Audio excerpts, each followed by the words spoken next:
नमस्कार साथियों, आज एक बहुत ही महत्वपूर्ण टॉपिक को लेकर फिर से मैं आप लोगों के सामने उपस्थित हूँ। साथियों, आज का जो मेरा टॉपिक है वो उत्तराखंड के अंदर फर्जी ईडब्ल्यूएस को लेके जो मामला उठा है उसको लेकर है। जैसा कि आप सभी जानते हैं साथियों, उत्तराखंड में जितनी भी भर्तियां हो रही है सभी भर्तियों में एक ही मामला बार बार आ रहा है, फर्जी ईडब्ल्यूएस, फर्जी ईडब्ल्यूएस और फर्जी ईडब्ल्यूएस। हर कोई भर्ती में यही मामला उठा रहा है कि इसमें फर्जी ईडब्ल्यूएस बने हैं। आखिर ये मामला इतना कैसे तूल पकड़ रहा है?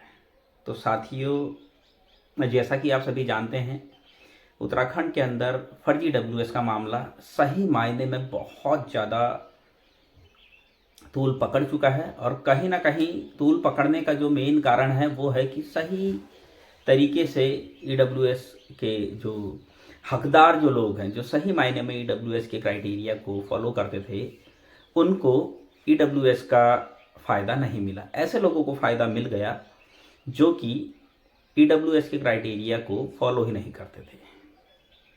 लगातार इस तरह के मामले उठ रहे हैं। बीच में आपने नर्सिंग भर्ती में भी देखा होगा, जब स्वास्थ्य विभाग के 1564 पदों पर नर्सिंग भर्ती हुई थी तो उसमें भी आपने देखा होगा, ग्रुपों में भी लगातार ये बात चल रही थी।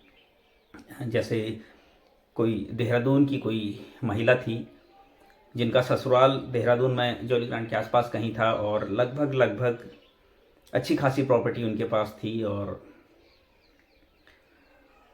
मायके पक्ष से उन्होंने ईडब्ल्यूएस बनाया, ऐसा मामला आ रहा था। उसके बाद बहुत सारे और लोगों के भी ऐसे जिनकी शादी हो चुकी है, उनके बच्चे भी हैं और उन्होंने फर्जी ईडब्ल्यूएस बनाया है। अब हमारी जो मुख्य सचिव राधा रतूड़ी जी हैं, उन्होंने जितने भी लोगों के ईडब्ल्यूएस सर्टिफिकेट बने हैं सबके जांच के आदेश कर दिए हैं। ऐसा नहीं है कि सिर्फ उन लोगों के डॉक्यूमेंट्स की जांच होगी जिनकी नौकरी नहीं लगी। जितने लोगों के भी ईडब्ल्यूएस सर्टिफिकेट बने हैं, चाहे उनकी नौकरी लग चुकी है या नहीं लगी है, इससे कोई मतलब नहीं है।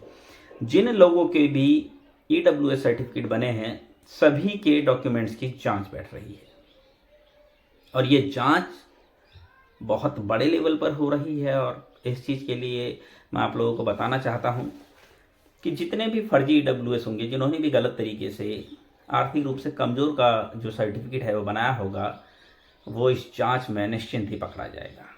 करना क्या है, ऐसा कोई भी शख्स अगर आपकी जानकारी में है तो उसके खिलाफ आपने जो है शिकायत करनी है। संबंधित जिला अधिकारी को भी शिकायत करनी है और जो है विभाग को भी शिकायत करनी है।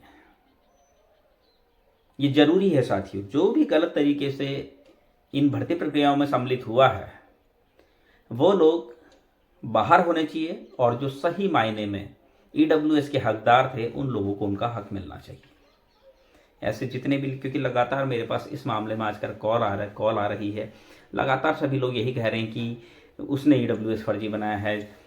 अभी हल्द्वानी का ही रिसेंट का मामला बताऊं, किसी ने मुझे फ़ोन करके कहा कि हल्द्वानी की कोई लड़की है जिसकी शादी उत्तराखंड से बाहर हो गई और उसने मायके पक्ष से ईडब्ल्यूएस बनाया। ऐसी देहरादून के मामले या फिर आपका बागेश्वर के मामले, ऐसे लोग तक हैं जिन्होंने जो मैटरनिटी लीव तक, जो एनएचएम में थे, जिन्होंने मैटरनिटी लीव तक ली, उसके बाद भी उन्होंने अपने आप को अनमेरिड दिखाकर जो है अपना ईडब्ल्यूएस सर्टिफिकेट मायके पक्ष से बनाया है। तो ऐसे लोगों के खिलाफ जिन्होंने मायके पक्ष से अपने आप को अनमेरिड दिखाकर ईडब्ल्यूएस सर्टिफिकेट बनाया है, उनकी जांच होनी चाहिए। ऐसे जितने लोग भी हैं उनके नाम सबके सामने आने चाहिए और ऐसे लोगों को तत्काल प्रभाव से नौकरी से बाहर किया जाना चाहिए। मैंने बीच में भी इस पर वीडियो बनाया था तो बहुत सारे लोग बोल रहे थे, भाई ऐसी थोड़ी ना बन गया होगा, जब वो क्राइटेरिया फॉलो कर रहे होंगे तभी बना होगा। तो मैं आपको बताना चाहता हूं कि क्राइटेरिया अगर वो फॉलो कर रहे होते तो उनके खिलाफ आवाज़ नहीं उठती। जाहिर सी बात है, जिसने गलत किया है उसी के खिलाफ आवाज़ उठ रही है। तभी आवाज़ उठाई गई है उनके खिलाफ जब वो गलत हैं। अगर वो सही हैं तो उनके खिलाफ आवाज़ क्यों उठी, और लोगों के खिलाफ आवाज़ क्यों नहीं उठी? और जो सही मायने में सही हैं, ईडब्ल्यूएस के हकदार हैं, उनके खिलाफ आवाज़ क्यों नहीं उठी? उनके खिलाफ इसलिए आवाज़ नहीं उठी क्योंकि वो ईडब्ल्यूएस के क्राइटेरिया को फॉलो करते थे। और जिन लोगों के खिलाफ आवाज़ उठी, कहीं ना कहीं वो ईडब्ल्यूएस के क्राइटेरिया से कई ज़्यादा आगे, मतलब उनकी जो परिवार की सैलरी है वो 8 लाख से ज़्यादा है, उनकी जो शहर में जो ज़मीन है वो 1000 स्क्वायर फुट, मकान जो है 1000 स्क्वायर फुट से ज़्यादा में बना हुआ है, मतलब ऐसी बहुत सारी चीज़ें। तो साथियों, और दूसरी बात, अब जैसे मान लीजिए कोई उत्तराखंड की कोई महिला है जिसकी शादी बाहर हो गई अदर स्टेट में, अब जब अदर स्टेट में उसकी शादी हो गई है, अब वो जब यहाँ आ रही है तो उसका ईडब्ल्यूएस नहीं बन सकता। कहाँ से बनेगा? वहीं से बनेगा, वहाँ का ईडब्ल्यूएस यहाँ काम नहीं करेगा। तो फिर वो अपने आप को अनमैरिड दिखाकर मायके पक्ष से ईडब्ल्यूएस बना रही है, तो ये गलत है। तो ऐसे लोगों के खिलाफ जांच हो रही है और इसमें किसी को भी जो है किसी तरह का जो है हस्तक्षेप करने की ज़रूरत नहीं होनी चाहिए, किसी तरह का एग्रेसिवनेस नहीं होनी चाहिए कि भाई क्यों हो रही है जांच। जांच के आदेश तभी दिए गए। अच्छा, राधा रतूड़ी मैम ने जांच के आदेश दिए, क्यों दिए होंगे?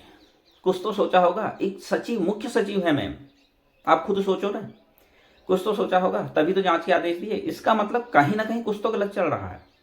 अगर गलत नहीं है तो अच्छी बात है, जिन लोगों ने सही तरीके से बनाए हैं वो सही साबित होंगे, और अगर नहीं सही साबित होते हैं तो इसका मतलब आप समझ जाइए कि गड़बड़ हुआ है, और ऐसे लोगों के खिलाफ सख्त से सख्त कार्रवाई होनी चाहिए। ये बहुत ज़रूरी है साथी। फर्जी ईडब्ल्यूएस के मामले में लगातार शिकायतें हो रही है। बीच में आपने भी देखा होगा पिछले साल नर्सिंग भर्ती में 1564 पदों पर कितना मामला उछला था। लगातार इस मामले ने बहुत ज़्यादा तूल पकड़ा था, फर्जी ईडब्ल्यूएस के मामले ने, और बहुत ज़्यादा इस मामले में हल्ला हुआ था। आखिर ये हल्ला क्यों हुआ? क्या वजह रही इस हल्ला के पीछे? हल्ले के पीछे जो मेन वजह थी वो यही थी कि सही मायने में, मान लो मेरा कोई जानने वाला है, मुझे पता है उनकी 1000 स्क्वायर फुट से ज़्यादा में उनका मकान है, मुझे पता है उनके पास भाई उनकी जो फैमिली की इनकम है वो 9 लाख से ज़्यादा है, उसके बाद अगर वो ईडब्ल्यूएस बना दे रहे हैं तो मैं शिकायत करूँगा ना। इसी तरीके से बहुत सारी शिकायतें हुई है, चाहे आप हमारे कुमाऊँ कमिश्नर दीपक रावत सर के यहाँ देख लीजिए, वहाँ पर बहुत सारी शिकायतें हुई है। चिकित्सा चयन बोर्ड में बहुत सारी शिकायतें हुई, डीजी हेल्थ में बहुत सारी शिकायतें हुई। तो कहीं ना कहीं ये शिकायतें क्यों हुई? कुछ तो रीज़न रहा होगा। तो साथियों, ये जांच होनी चाहिए। मेरा मानना यही है, अगर ये जांच हो रही है, राधा रतूड़ी मैम ने अगर इस जांच के आदेश दिए हैं तो सोच समझ के दिए होंगे। इसमें जितने भी फर्जी लोग हैं वो बाहर होंगे, और निश्चित तौर पर मैं आपको इस चीज़ का यकीन दिला रहा हूँ, निश्चित तौर पर अगर ये जांच होती है तो बहुत सारे लोग इसमें पकड़े जाएंगे और नए लोगों को मौका मिलेगा। ऐसा नहीं है कि सब कुछ बिल्कुल सही तरीके से ईडब्ल्यूएस बने हैं, लगता है ऐसा कि बने हैं, कुछ लोग हैं ऐसे जो कि गलत तरीके से ईडब्ल्यूएस बनाकर बैठे हैं। ऐसा लगातार जो है, नहीं तो लगातार उन लोगों के खिलाफ इतनी आवाज़ क्यों उठ रही कि फर्जी ईडब्ल्यूएस फर्जी, मतलब कुछ ना कुछ तो हुआ होगा।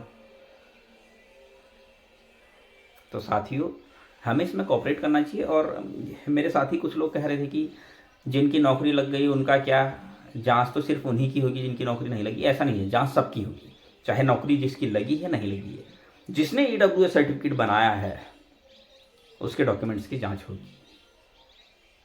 तो इसके लिए आप बिल्कुल निश्चिंत रहें, जो भी गलत पाया जाएगा उसके खिलाफ सख्त से सख्त कार्रवाई होगी। सरकार बहुत अच्छा काम कर रही है। मैं यहाँ पर सरकार के लिए ये नहीं कहूँगा कि सरकार जो है काम डिले कर रही, बहुत अच्छा काम कर रही है। आप देखिए ना, पारदर्शिता आएगी इन चीज़ों से, और कहीं ना कहीं सरकार के ऊपर लोगों का विश्वास जो बना हुआ है वो और मजबूत होगा। तो ये अच्छी चीज़ है और हमें इस चीज़ का जो है स्वागत करना चाहिए। राधा रतूड़ी मैम जी के इस डिसीजन का मैं स्वागत करता हूँ, और बहुत अच्छा ये डिसीजन है। उत्तराखंड की छवि में कोई दाग ना लगे, इसके लिए ये बहुत ही बढ़िया एक कदम है, एक बहुत शानदार कदम मैम द्वारा लिया गया है। और ये जांच होनी चाहिए, और इस जांच में जो भी गलत पाया जाता है उसके खिलाफ सख्त से सख्त कार्रवाई होनी चाहिए, उसको तुरंत सलाखों के पीछे भेजा जाना चाहिए। साथियों, ये बहुत ज़रूरी है। आगे भी साथियों मैं इसी तरह की जानकारी आप लोगों के लिए कराता रहूँगा। और साथियों, एक चीज़ और कहता हूँ मैं आप लोगों से कि प्लीज़, मैं अगर कोई इन्फॉर्मेशन देता हूँ तो ज़्यादा से ज़्यादा इस इन्फॉर्मेशन को शेयर कीजिए, ताकि और लोगों तक भी ये इन्फॉर्मेशन पहुँच सके। मेरा मकसद सिर्फ और सिर्फ आप लोगों तक इन्फॉर्मेशन पहुँचाना है, ताकि आप लोग जो है जागरूक हो सकें अपने अधिकारों के प्रति, और किसी भी तरह से कोई आपके लिए या फिर आपको किसी तरह से कोई गलत इन्फॉर्मेशन दे तो उसके लिए आप अवेयर रहें। साथियों, आगे भी मैं इसी तरह की जानकारी आप लोगों के लिए लेकर आता हूँ। तब तक के लिए धन्यवाद।